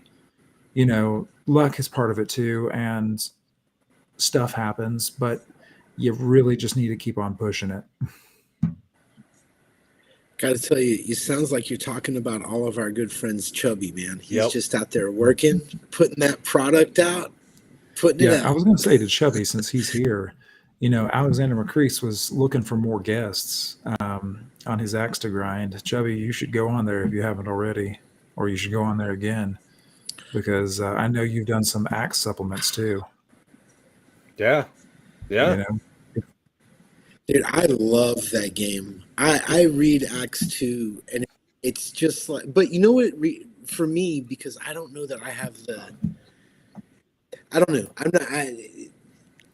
It's like looking at Axe 2 is like the girl that's completely smarter than you and hot at the same time. And you're like, yeah, maybe I just like looking at her. You know what I mean? Well, also, you don't have to run Axe to get good use. I use the domains at War for all my player domain stuff. You don't have to use the Axe system to get some really valuable stuff out of it. Well, and what's great about it is it's built sort of on BX. The BX, if it just comes through in it. So there's so many little things in that game that you can port over to your game. To really any OSR game. Specifically to Matt's point, it's Rule Cyclopedia BX that he based it on. So here we go, man. Here we go. I knew it was going to happen tonight. Yeah, I love the Rule Cyclopedia, man. Oh my God, that's such a great game. So I love the rules. I don't love the product, and this drives Matt crazy. Like, I think that book is a pile of shit. The rules in it are great. I love the game. Beckme's great. I like all the great stuff. I just don't like looking. I don't like looking at that book. I don't know why. I think it's ugly. That's all. I know that's silly for you technical guys who don't care. Matt actually told me, he said, I don't like OSC with its neat layout. It's like it loses something. And I asked him, I'm like, well, you just want it to be harder for people? He said, yes. It's like a tome. It's like this mystical tome that you need to really pour over, and it encourages you to just read and read, as opposed to, oh, I got a +3. Like, no, you gotta. Why do you have that +3? Like, understand the syntax. It's like magic. It's like your magic tome. I don't think that's a good excuse for poor layout. Anyway, Rule Cyclopedia, the rules, the game is Rule Cyclopedia. So Disco. Thank you, Disco Barbarian. $2. Yes. I do. I. It's funny because OSC is pretty. You don't make fun. No, it's a complete game, but I do wonder, because I never played high level in Beckme, I do wonder if that all works together. You know, you look at the numbers for the strongholds and Dominion play, and it's like, well, your character, even if you're a landowning whatever, you got to roll out and, you know, take down a horde on a regular basis.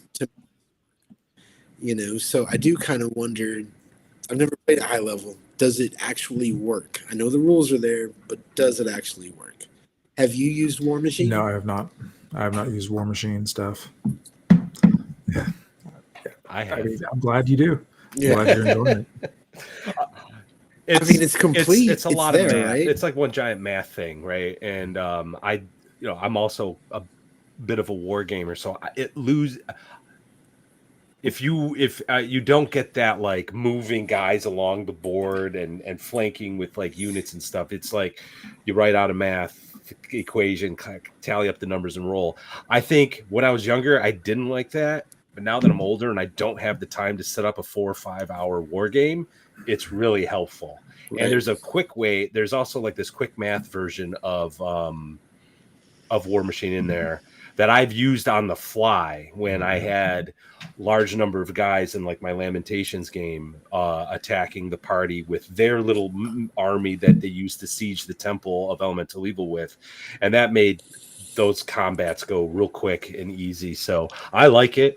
I have a feeling Axe and Axe 2 improved upon what was in that book based on just, and I know I'm not proficient with Axe at all, but just based on what I've seen and what I've heard people talking about, I think when they wrote Rule Cyclopedia, or I'm sorry, Beckme, they felt it was like the next logical step, but they were still thinking in terms of like those pulp adventures. Whereas Alexander McCrease is sitting there going, well, if you're building a stronghold, this is your life now. So now all your XP is like shifted, and that's your goal is that. Because when you look at the XP that you can get in the Rule Cyclopedia, I don't know if it's enough to sustain you. You know what I mean? Especially if you want to become an immortal, 36 level, you know. So. Exactly.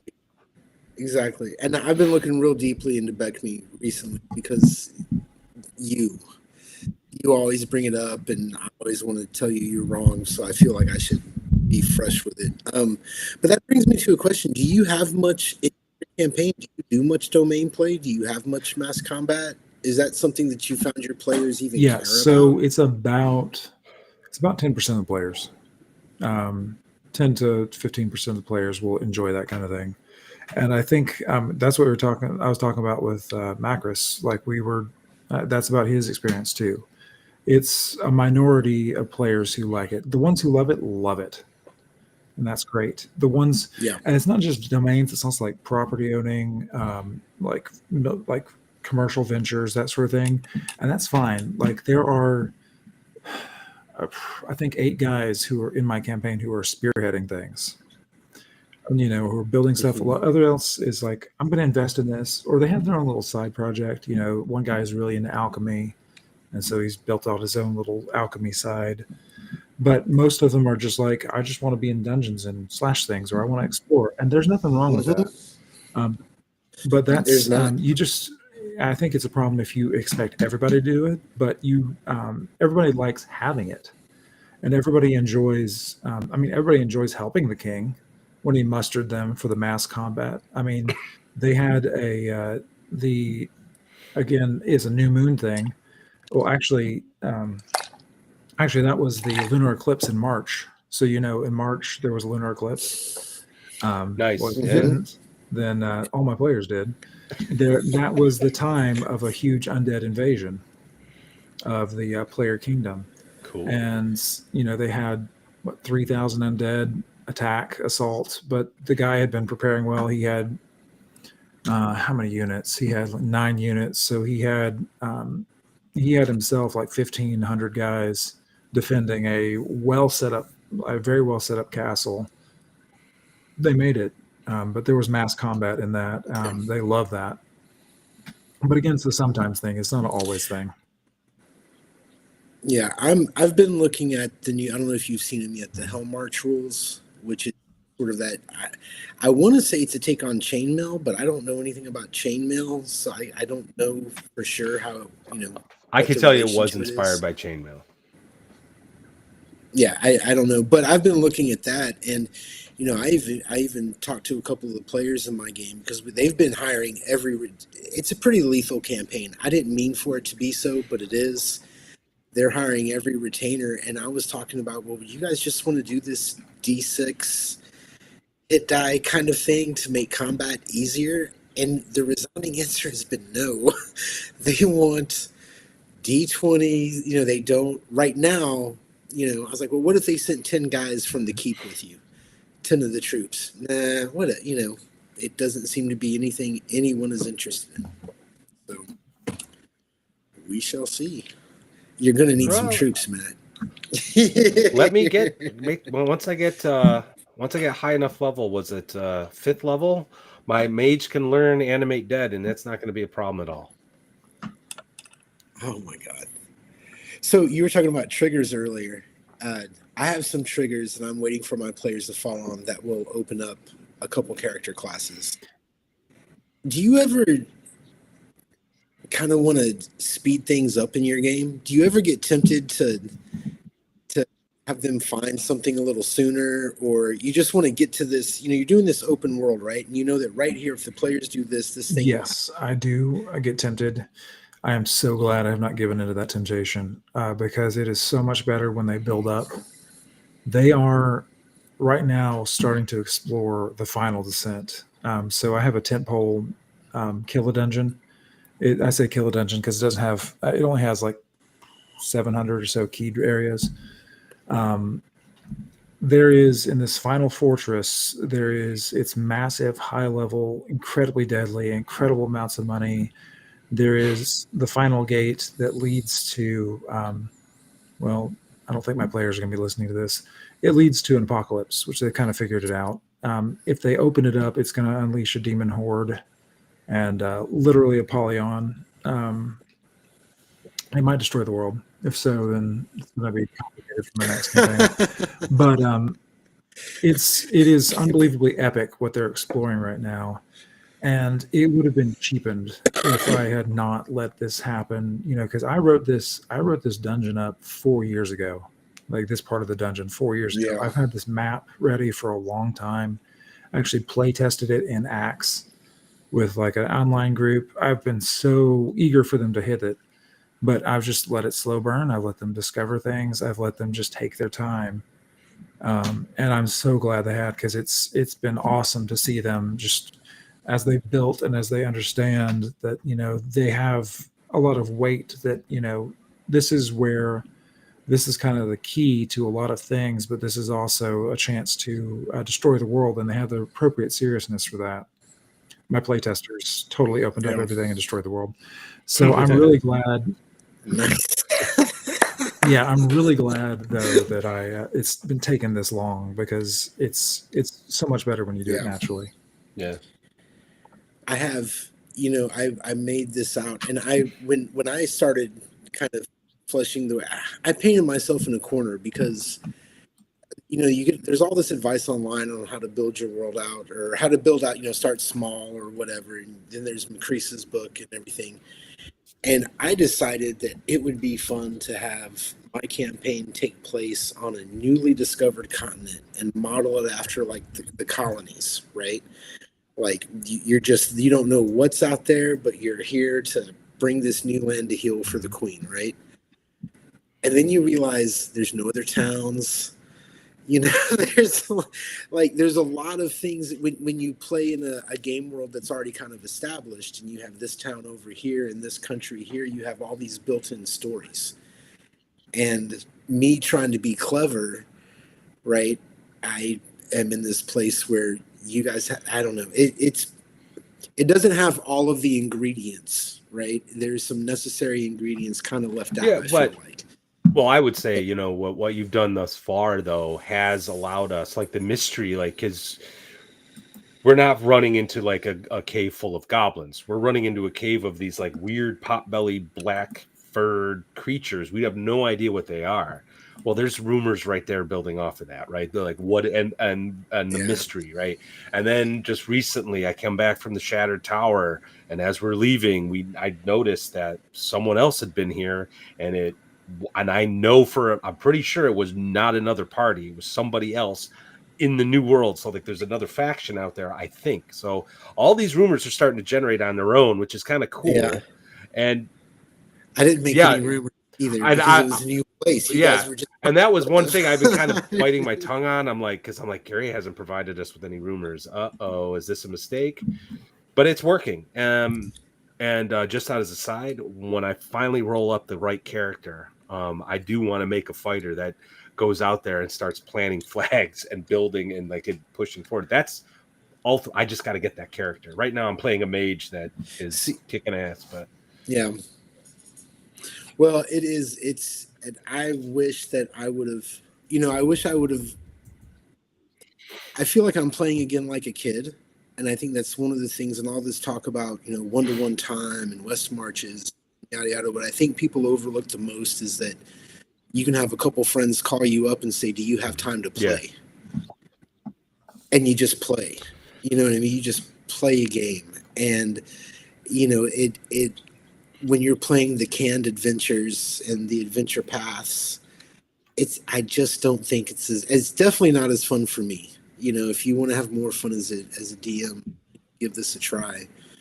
So, anyway, I wanted to, because we had about 15 minutes, and we've been talking a lot about your gaming style and kind of your game master philosophy. I want to get back to you, the creator. And you mentioned that you've been doing some writing beyond just adventures and stuff. Where can people find your stuff? Yeah, so actually, you can't yet. So my wife and I write novels. It's kind of its own little site. I mean, that could be its own discussion because the way the Kindle algorithm works, you do not want to have a single book. You don't want to release that sort of thing. So we toss some stuff in for spec. We have several different series. We write kind of as is interested. But we want to have a full series to drop before we start doing independent publishing. Oh, okay. So a lot of the guys say you should have a trilogy at least, because the way the Kindle Direct purchasing works, the Kindle will put you for this first 6 weeks. It'll put you as like the new hotness. So ideally, you want to have a novel, and then 4 weeks later, a novel, and then 4 weeks after that, another novel in the series. That's kind of how the algorithm works. Actually, it's kind of how Drive-Thru RPG works too for TTRPG stuff. But Drive-Thru is better about backdating stuff. Amazon is ruthless about how it really wants to have the new stuff, and it really wants to push. It really wants to push exactly what the series is. It wants to see consistency, and it really wants to see authors that sell. So the plan right now is we have 7 completed novels in a couple different series. The plan is to push out 1 5-book series, kind of our own, if we do our own self-publishing, and then toss in a trilogy in the gap years. So you want to be able to do that. You really want to be able to have a lot of back stuff. My wife and I both write very compatible ways. We both have very similar viewpoints. She is, of course, she's a nerd, but she also likes a lot more of the character stuff. So she does a lot of the character development. And then she'll toss it to me to say, hey, write action here. because I'll Right do a on. lot more action and violence than she will, just naturally. We both love reading that kind of stuff, but one of us will write the primary, and the other one will edit. So that's been a really good back and forth. I've been I've pushed Prime actually now on. So this is kind of my main when I'm not working stuff. I'm doing 800 words a day on a novel for Art Press, which is kind of a newer press that's coming out. They have a novel writing contest called America 2076, basically for publication next month or next year. It's going to be the 250th anniversary of the U.S. Well, they're going to be doing something for the 300th year of America. So I ran with kind of my background. I'm a physicist by training. My degree's in physics. And I was born in Oak Ridge, Tennessee, which is the home of the nuclear program and also particle accelerators. So the novel's called Oak Ridge there.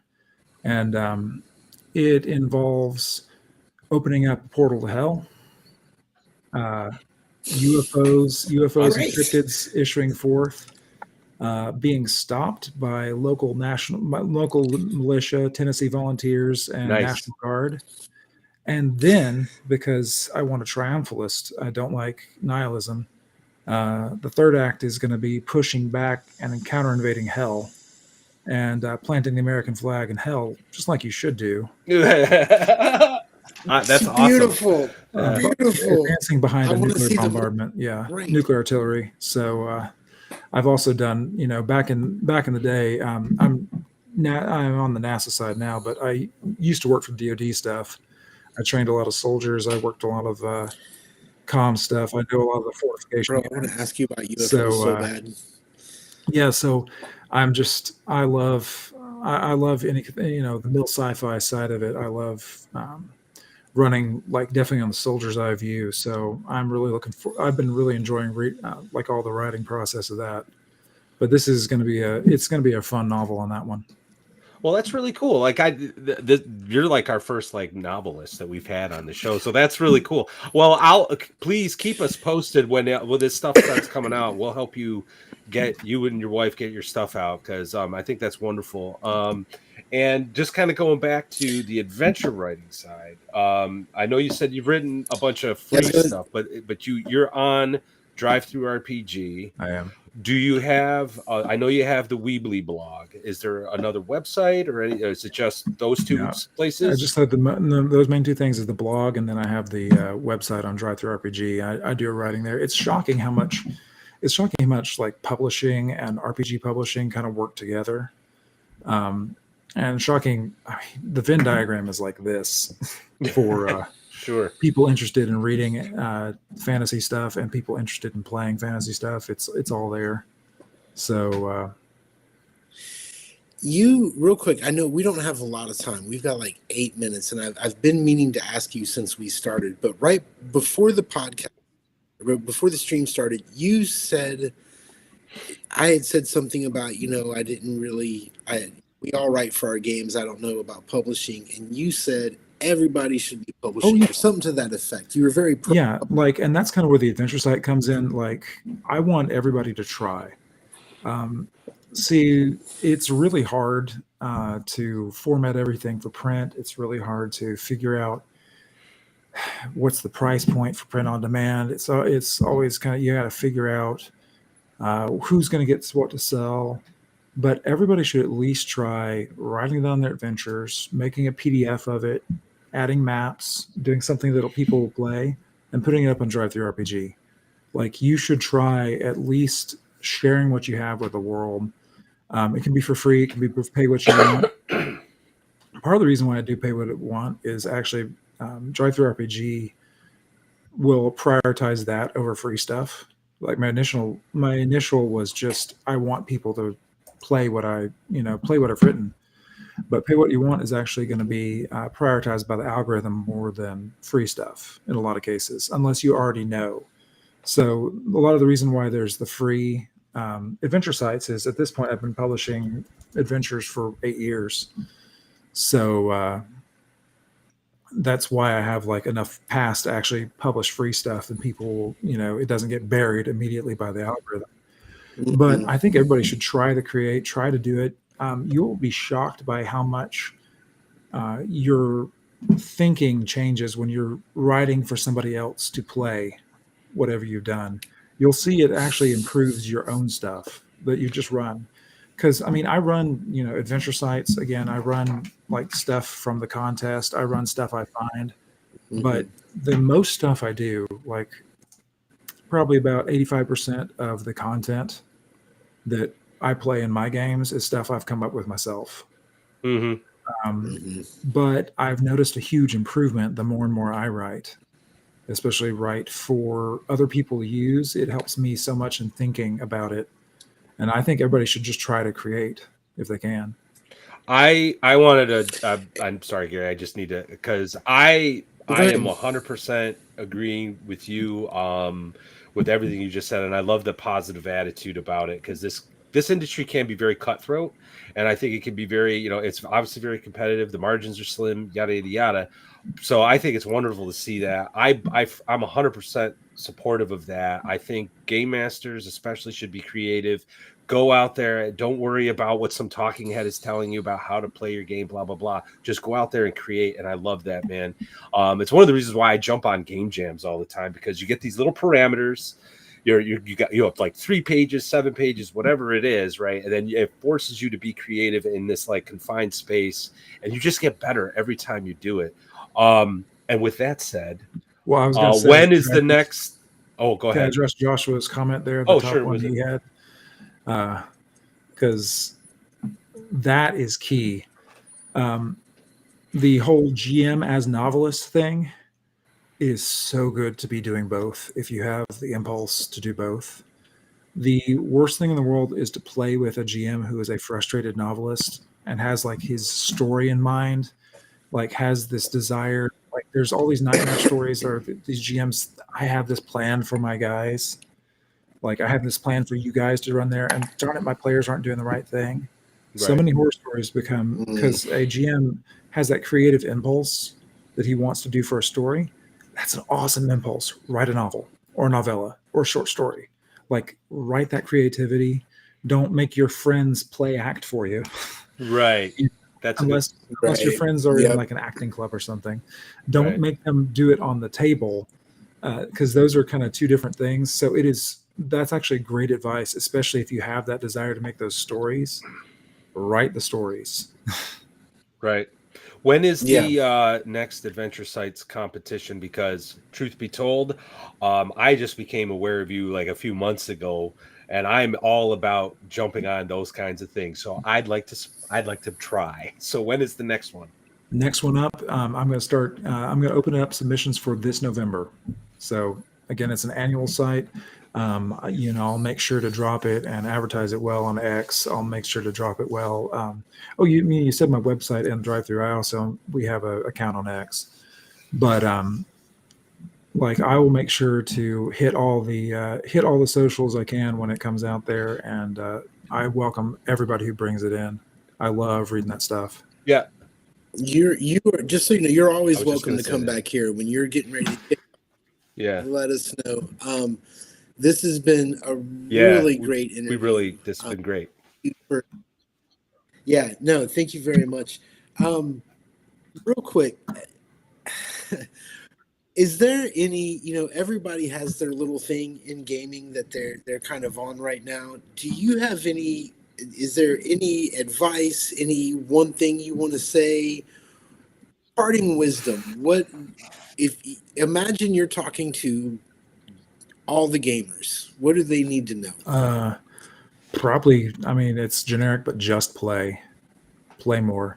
Like I am 100%. I am not somebody who's against arguing about games. That's a fine tradition.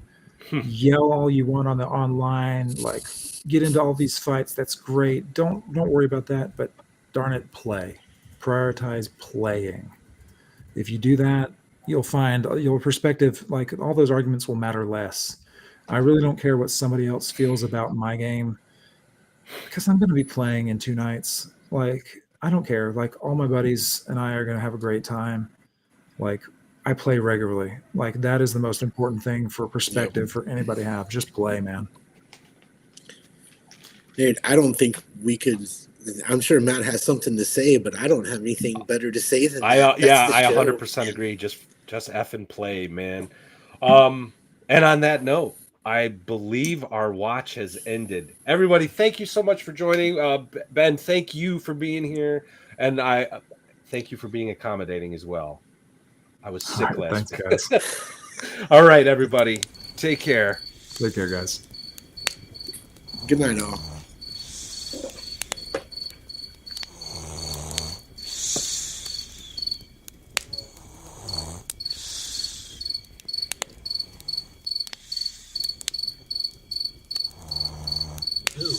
Get up. I think I heard.